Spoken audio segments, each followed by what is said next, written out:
존경하는 국민 여러분, 김상희 부의장님, 그리고 선배 동료 의원 여러분, 홍남기 국무총리 직무대행을 비롯한 국무위원 여러분, 서울 중구 성동구을 더불어민주당 박성준 의원입니다. 대한민국 헌법 제1조 1항은 대한민국은 민주공화국이다라고 규정하고 있습니다. 즉 우리나라는 민주공화국입니다. 저는 오늘날 공화국의 의미를 되새겨보고자 합니다. 동양 정치 사상에서는 천하위공을 말합니다. 천하는 개인의 사사로운 소유물이 아니라 모든 이의 것이다. 천하의 모든 일은 공의 실현을 향해 나아간다는 의미를 담고 있습니다. 서양 정치 사상에서는 더 리퍼블릭, 공화국을 말하는데요. 이 공화국의 어원을 살펴보면 레스 푸블리카입니다. 레스 푸블리카는 공적인 것을 뜻합니다. 그러니까 더 리퍼블릭, 레스 푸블리카는 공적인 것을 향한다, 이런 의미를 담고 있습니다. 동양과 서양 모든 역사 속에서 공적 가치와 공동선, 공공선을 추구해 왔습니다. LH 사태는 공적 영역에서의 사익 추구로 인해 공적 가치가 훼손된 전형적 사례입니다.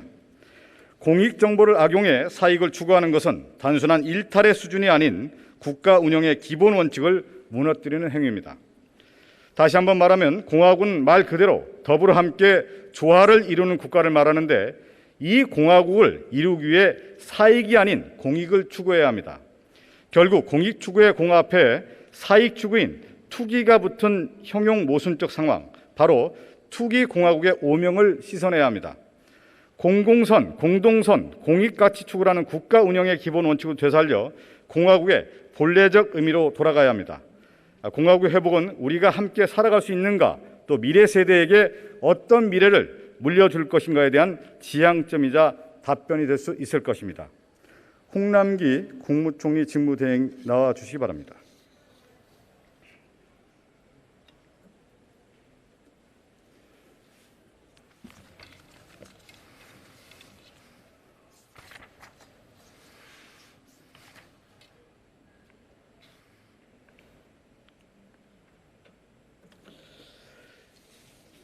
네, 총리 대행님. 네.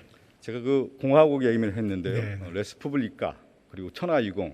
근데 LH 사태의 근본적 문제는 저는 투기가 공화국의 가치를 근본적으로 훼손하고 있다고 생각합니다. 네.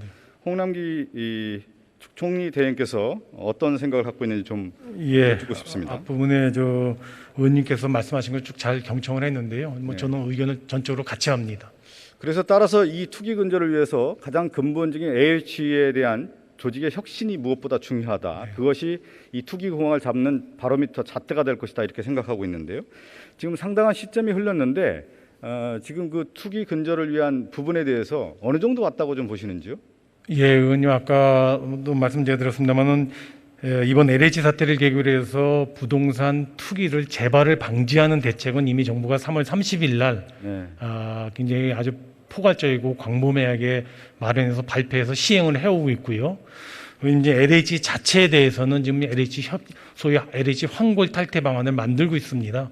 세 가지 갈래인데요. 대개 LH의 조직과 기능을 어떻게 할 것인지, 그다음에 LH 직원들의 투기 재발을 방지하기 위한 통제 장치를 어떻게 갖출 것인지, 세 번째는 LH라는 기관의 경영 혁신은 어떻게 이룰 것인지, 세 가지인데요. 아까 말씀드린 것처럼 거의 이제 검토 마무리 단계에 와 있습니다. 아무래도 가장 중요한 거는 LH라는 조직의 기능 설정 내지는 이제 조직 혁신이 될 텐데요.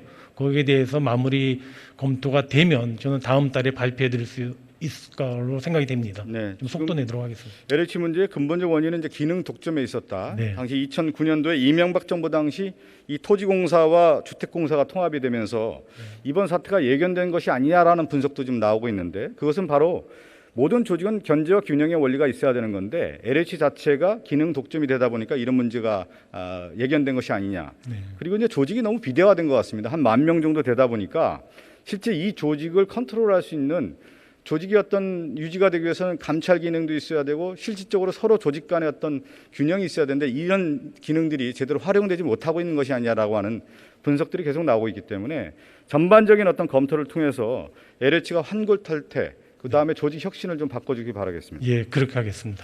제가 그 앞서 이제 공적 영역에서 이제 공익 추구가 매우 중요하다, 이 LH 사태 문제를 얘기를 했는데요. 저는 이 부동산 문제가 부의 편중을 낳고 공동체 유지에 상당히 어렵게 한다는 관점에서 저는 접근을 해보고 싶습니다. 우리나라 이 상위 10%의 세대가 전국 토지 사유지죠. 77.2% 면적을 차지하고 있다는 통계가 있는데 이 통계 알고 계시죠? 네, 네, 그렇습니다. 그만큼 이제 부동산 편중이 심각하다라는 건데 부동산 편중은 부에 집중하고 그것이 이제 불평등의 구조를 낳고 있다. 결국 이제 공동체를 위기를 몰고 가는 근본적 원인이라고 하는 생각을 갖고 있는데요. 네. 어떤 생각을 갖고 계신지요? 예, 의원님 저도 지금 말씀하신 대로 부의 편중이 심각하다는 것에 대해서는 우리 정부가 좀 해결해 나가야 될 과제 중에 하나라고 보고요. 특히 이와 같은 형태로 어떻게 보면은 근로소득하고 이와 같은 부동산 자산에서 떨어지는 어떤 횡재소득하고 비교해 본다면 지금 단순히 부의 편중에 그치는 것이 아니고 우리 사회 공동체를 유지하는 데 굉장히 어려움을 주지 않을까 생각이 듭니다. 네네. 예를 들어서 젊은 청년들의 연봉이 3, 4천만 원인데 옆에서 부동산으로 인해서 3, 4억을 번다면은 누가 근로할 의욕이 생기겠습니까? 그래서 저는 굉장히 심각한 문제라고 저는 생각을 합니다. 그러니까 부동산 편중은 이제 부의 편중이고 집가 상승, 부의 불평등 구조, 또 후세에게 부담이 되고요. 기회 박탈, 사회 통합, 또 지속 가능한 발전을 훼손한다. 역사도 얘기해 주죠. 로마의 라틴 푼지움 같은 경우도 역시 토지가 집중되면서 로마가 이제 붕괴되는 결정적이었고요. 사실은 또 대농장 지주의 어떤 이 남북 전쟁의 기본 원인 중에 하나도 플랜테이션이라고 하는 토지의 집중화. 그리고 우리나라 역사도 마찬가지입니다. 고려 말에 이 토지 겸병에 의한 권문세족에 의한 것들이 결국은 국가를 위기를 초래하지 않았습니까? 이 토지의 문제가 매우 중요한 문제다. 그러니까 헨리 조지라고 하는 학자를 아시죠? 예. 이제 진부와 빈곤이라는 책이 있는데 부의 집중화의 가장 큰 문제, 불평등의 큰 문제는 토지의 문제가 있다라고 하는 이제 분석들이 나와 있는데 저는 이 문제를 매우 중요하게 생각하고 있습니다. 네. 그래서 이 부의 집중화, 이 토지의 문제를 해결하기 위해서는 조세 제도가 매우 중요하다는 생각이 들어요. 그래서 불로소득을 환수하는 부분에 대해서는 우리가 같이 가야 된다. 이거에 대해서는 아마 공통된 의식을 갖고 있다고 생각됩니다. 예. 그렇지만 일반적인 실생활하는 사람들 입장에서는 부동산을 소유하는 것은 부의 가치의 소유이고 미래에 대한 어떤 담보를 있기 때문에 이 조세에 대한 부분에서는 좀 형평성을 맞춰야 되는 것이 아니냐. 따라서 1인 1가구 실소유자에 대해서는 오히려 과도한 조세 부담이 부의 불평등을 낳을 수 있다. 이러한 접근이 저는 필요하다고 봅니다. 어떤 생각을 갖고 계시나요? 예, 그래서 저 정부가 지금 추진하고 있는 부동산 정책의 핵심이 의원님께서 지금 갖고 계신 생각하고 저는 맥을 같이 한다고 보는데요. 다주택자라든가 여러 가지 주택을 통해서 불로소득을 좀 많이 얻게 되는 그런 소득에 대해서는 과세를 통해서 좀 정상화하는 과정을 걷고요. 지금 1인 무주택자라든가 1인 주택자에 대해서는 일가구 주택자에 대해서는 정부로서도 가능한 한 그분들에게는 여러 가지 감면 혜택이라든가 인센티브 혜택을 주어서 조세 제도를 통해서도 조세 형평등이 하지만은 그와 같은 부동산 시장의 왜곡도 좀 완화할 수 있는 그런 조치를 하고 있다는 말씀을 드립니다. 그러니까 토지의 집중은 조세 문제로 우리가 해결할 수 있는 거고요. 그 불평등 문제를 조세 제도를 통해서 우리가 해결할 수 있다라는 것이 역사가 남겨준 지혜 아니겠습니까? 그렇습니다. 이 부분을 좀 명확하게 인식해 주시 바라겠고요. 하나 더 지적을 하고 싶은 것 중에 하나가 뭐냐면 부의 편중 문제 중에 하나가 상위 10%의 통합 소득이 하위 10%의 통합 소득에 비해서 약 64배가 많다라는 통계 수치가 나오고 있습니다. 이 불평등 문제가 매우 큰 문제인 것이죠. 이 통계 수치도 알고 계십니까? 예, 예. 근데 아마 이 통합소득의 평균치가 그렇지 실제는 더 클 수 있다 이렇게 좀 생각이 되는데 따라서 오늘날 보면 사회통합적 조세제도가 필요하다는 주장들이 많이 나오고 있습니다. 토마 피게티 잘 알고 계시죠? 네. 지금 우리나라 이제 전 세계적으로 자본주의가 고도화되니까 경제 수익률보다 자본 수익률이 월등하게 높다. 그렇다 보니까 불평등이 심화가 됐다. 이거에 대해서 누진적 자본세를 도입해야 된다는 세계적인 어떤 여론이 지금 나오고 있고요. 조지프 스티글리츠 역시도 조세 정책을 통해서 불평등을 줄일 수 있다는 얘기들이 계속 나오고 있습니다. 그래서 저는 이번에 4.7 보궐선거도 마찬가지고 제가 토지의 얘기를 하고 조세 제도를 얘기하는 것처럼 불평등 제도를 개혁하기 위해서는 조세 제도가 필요하다. 그것은 뭐냐면 사회통합적 조세 제도를 통해서 우리가 불평등 구조를 완화시킬 수 있는 것이다. 이 부분을 좀 저는 장기적 과제로서 국가가 정부가 해야 되는 일 아니냐 이렇게 주장하고 싶습니다. 예, 의원님 지금 조세제도에도 지금 의원님 말씀하시는 소위 사회통합적 조세제도 성격을 상당 부분 많이 거의 저는 내재돼 있다고 봅니다. 지금 뭐 조세제도에 궁극적인 목적 자체도 들어가 있고요. 그래서 그러한 내용들을 좀 더 강화하는 방향으로 아이디어라든가 제도 설계가 좀 필요하지 않을까 싶습니다. 네, 제가 이제 부의 편중 구조, 이 재분배 문제를 제가 계속 얘기한 이유 중에 하나 뭐냐면 공동체, 이 공화국의 기본 가치가 공익 추구인데 이러한 공익적 가치의 추구의 가장 저해 요소가 바로 이런 불평등의 문제이고 오히려 그 조세 불평등에서 나오는 문제다. 이것을 균형을 잡아주는 것이 조세제도, 사회통합적 조세제도라는 면에서 장기적 과제로 좀 생각해 주시고 준비해 주시기 바라겠습니다. 예, 유념하겠습니다. 감사합니다. 들어가 주시고요. 다음으로 법무부 장관 나와 주시기 바랍니다.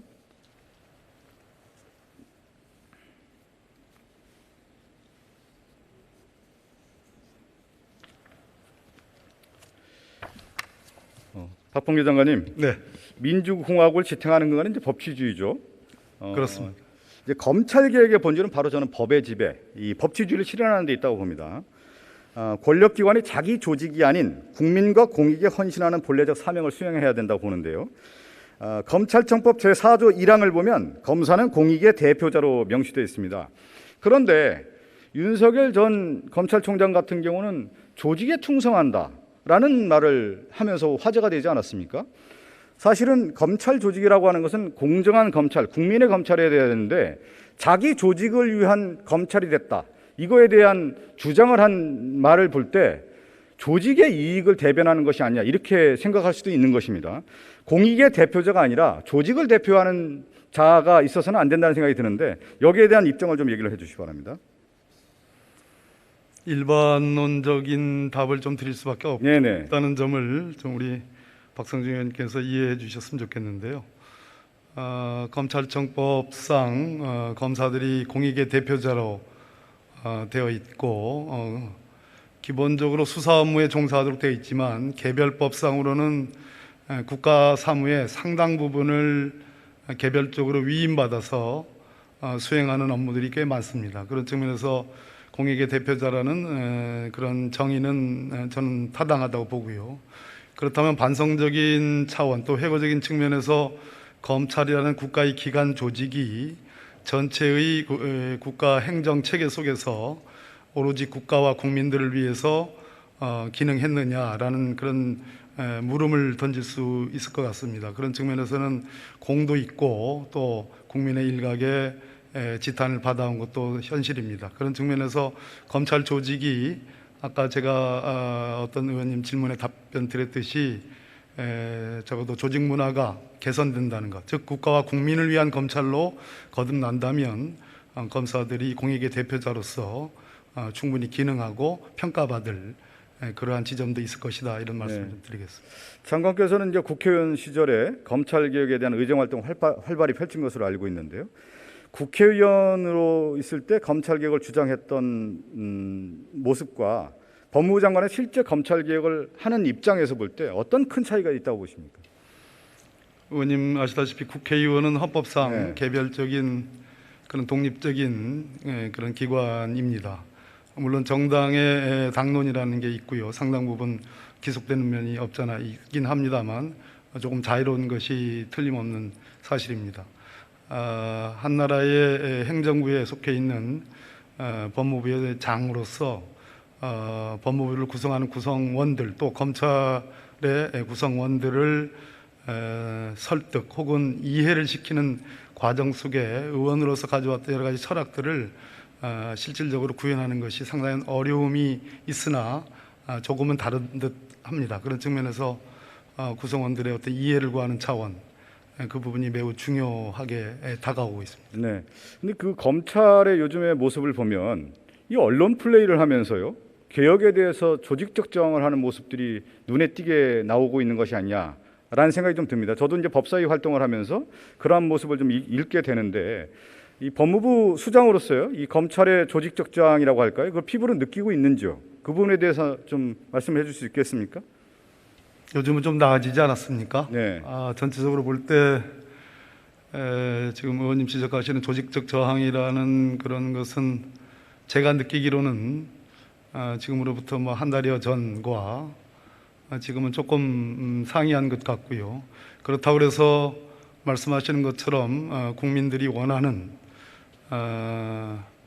나 홀로만의 정의가 아니라 국민과 함께하고 국민이 이해하고 수용할 수 있는 그런 공전의 정의라는 측면에서의 검찰 조직 문화 개선됐느냐라고 물어주신다면은 아직은 아니지만 요즘에 조직적 저항이다 이렇게 말씀하시는 부분은 조금은 현상적으로는 좀 나아지지 않았을까 하는 요즘 제가 느끼는 솔직한 소회입니다. 나아졌다라는 표현을 썼지만 제가 요즘에 언론 보도 나오는 김학의 전 법무부 차관 사건에 접근하는 문제를 봤을 때 아직까지 검찰이 조직적 저항을 하고 있는 것이 아니냐 이렇게 느껴집니다. 김학의 전 차관 관련된 사건의 본질은 성접대 의혹 아니겠습니까? 그 사건에서 시작됐고요. 그 실체적인 어떤 사건이 규명이 됐던 문제 아니겠습니까? 그게 실체적 문제였습니다. 그렇죠. 그러면 김학의 사건을 의원님께서 지금 검찰의 조직적 저항에 한 이제 상징처럼 일례로 들으셨는데 제가 느끼는 문제점은 모든 검사들이 검찰 조직이 그러하냐라고 하는 질문이라면 그렇지는 않죠. 저도 그런 차원의 질문하는 건 아닙니다. 정말로 그 형사부와 공판부 또 일반 부서에서 밤을 새워서 열심히 일하는 검사들이 대부분입니다. 그러나 몇몇의 특정적인 사건들이 과도하게 피의사실 공표처럼 부각되고 그것이 조명을 받으면서 전체적인 검찰 행정의 어떤 그 과정들이 상당 부분 몰 이해되고 폄하되는 그런 안타까움이 있습니다. 그러니까 김학의 전 차관과 관련된 성접대 사건에 대해서 검찰이 제대로 수사를 했느냐부터 저는 가장 분기점이 뭐냐면 검찰개혁에 대한 목소리, 국민의 여론이 높아진 것이 저는 김학의 전 차관과 관련된 사건에서부터 시작됐다. 그 이전까지는 국민들이 느낄 때 피부에 와닿지는 않았지만 김학의 전 차관이 야반 도주를 하면서 변장을 하고 도망가는 모습을 보면서 검사 출신이었고 법무부 차관 출신이었던 사람이 야반 도주를 했는데 왜 그러면 검찰에서 수사가 제대로 안 됐느냐. 거기서부터 사실은 본질이 출발이 됐어야 되는 건데 제대로 된 수사가 아니지 않았습니까? 그렇다고 하면은 당시 수사를 했던 검사는 왜 수사를 못했는지, 검찰 내 조직에서의 감찰은 왜 안 됐는지 이 부분에 대한 것이 오히려 선행돼서 조사돼야 된다 이렇게 생각이 들었습니다. 그런데 이 사건의 본질이 오히려 다른 쪽으로 흘러가는 것이 아니야 이런 생각이 좀 들어서 그 내용 자체를 봤을 때 검찰 조직 안에서 저항이 있는 것이 아니야 이렇게 해석이 됐다는 말씀을 좀 드리고 싶습니다. 적절한 지적이십니다. 경찰의 수사가 있었고요. 1차 검찰의 수사가 있었고 면죄부를 줬죠. 2차 검찰의 수사가 있었고 또 역시 면죄부를 줬습니다. 1차는 그렇다 치더라도 2차는 피해 여성이 그 동영상 속에서 등장한 피해 여성이 분명히 명확한 진술을 했음에도 불구하고 온 국민들이 대부분의 국민들이 다 맞다. 그 동영상을 보고서 다 맞다라고 정의를 부르짖을 때, 진실을 부르짖을 때, 그리고 그 여성이 용기 있게 그런 말을 할 때 눈을 감았습니다. 그러고 나서 진상조사단이 발족이 됐고 그 뒤에 직후에 바로 제3차 특별수사단이 발족을 해서 성접대 사실을 밝혀냈고 부랴부랴 늦게나마 기소를 했으나 법원으로부터 그러한 사실들이 맞다라고 인정을 받았음에도 불구하고 너무 늦은 수사 결과였기 때문에 공소시효 만료로 면소 판결이 났습니다. 이 부분에 대해서 눈을 감고 있는 것도 현실이고 그 부분이 지금 별도로 고발되어서 수사가 계류 중에 있습니다만 진행되고 있지 않는 그런 측면을 의원님께서 아마 지적을 하시는 것 같습니다. 우리나라 이 개혁에 대한 전반적 과정을 보면요, 처음에 이제 군 개혁이 있었지 않았습니까? 그리고 민주화 이후에는 정치 개혁이 있었고요. 그 다음에 국정원 개혁, 경찰 개혁 이런 개혁들이 왜 있냐면 국가기관이 국민의 자유와 권리를 보호해야 되는데 오히려 자의적 권력을 행사하면서 국민의 자유와 권리를 훼손했다. 따라서 개혁해야 된다는 목소리가 나왔던 겁니다. 오늘날 또 검찰 개혁이 나온 것은 검찰이 국민의 인권을 보호해야 되는데 오히려 인권을 보호하지 않고 자신들의 조직적 이해를 옹호하는 집단이 됐기 때문에 오늘날 국민들이 검찰 개혁을 해야 된다는 목소리가 높아진 것이죠. 그 부분에 대해서는 인정하십니까? 그러한 과거의 국민들의 질탄과 지적이 상당 부분 있었고 그렇기 때문에 여야 간에 큰 선거가 있을 때마다 검찰개혁은 주요한 공약이었고 약속이었습니다. 상당 부분 문재인 정부 들어서서 제도적 개혁이 있었습니다. 성과를 본 것도 사실이고요. 그러나 그 제도적 개혁이 검찰의 조직 문화로 깊숙이 그것이 자리 잡기 위해서는 역시 아직도 해야 될 일들이 많이 있고 그런 측면에서 우리가 함께 노력을 해야 되고, 검찰의 구성원들도 제가 보기에는 상당 부분 달라지려는 노력들이 있습니다. 그러나 아직도 구습이 있는 것이 사실이고, 그런 부분 중에 제가 특별히 이 문제의식을 갖고 있는 부분들은 역시 피의사실 공표의 문제, 또 특정 언론과의 유착의 문제, 또 아직도 직접 수사 부분에 있어서 남아있는 여러 가지 관행의 문제, 그런 것들이 마지막으로 제도적 개혁을 해야 되지 않을까 하는 생각 갖고 있습니다. 제가 개혁을 다시 얘기한 이유는 모든 국민이 생각하는 겁니다. 모든 국민은 법 앞에 평등하다. 예외일 수가 없다라는 것이죠. 그것이 개혁을 주는 준엄한 국민의 명령이라는 점을 다시 한번 좀 말씀드리고 싶고요. 마지막으로 검찰총장 인선이 좀 남아 있습니다. 법무부 장관께서 생각하는 검찰총장 인사 기준이 뭐라고 좀 보시는지 좀 말씀해 주실 수 있겠습니까? 의원님, 이제 검찰총장 추천위원회가 구성이 됐고, 관련해서 국민 천거를 마쳤고, 검증 작업이 지금 거의 막바지 지점에 이르고 있습니다. 대통령이 갖고 계신 인사권을 장관이 재청권에 기해서 재청을 하게 되는 절차들이 남아있고, 그 전제로서 총장 추천위원회가 회의를 열어서 몇 배수로 압축하는 과정들이 있습니다. 그런 점에서 제가 지금 총장 추천위원회라는 절차와 제도가 있음에도 불구하고 재청권자로서 어떤 차기 총장 후보의 인사와 관련된 여러 가지 요소를 말씀드리는 것은 조금 말씀드리기 어려운 점을 좀 이해 부탁드립니다. 저는 처음에 이 검찰 조직의 어떤 조직적 이해가 아니라 국민의 기본권 보호, 또 법치주의 완전한 실현을 위한 그 덕목을 갖춘 분이 검찰총장에 임명돼야 된다는 말씀을 드리고 싶습니다. 네, 그것은 기본이라고 생각합니다. 네, 장관님 수고하셨습니다.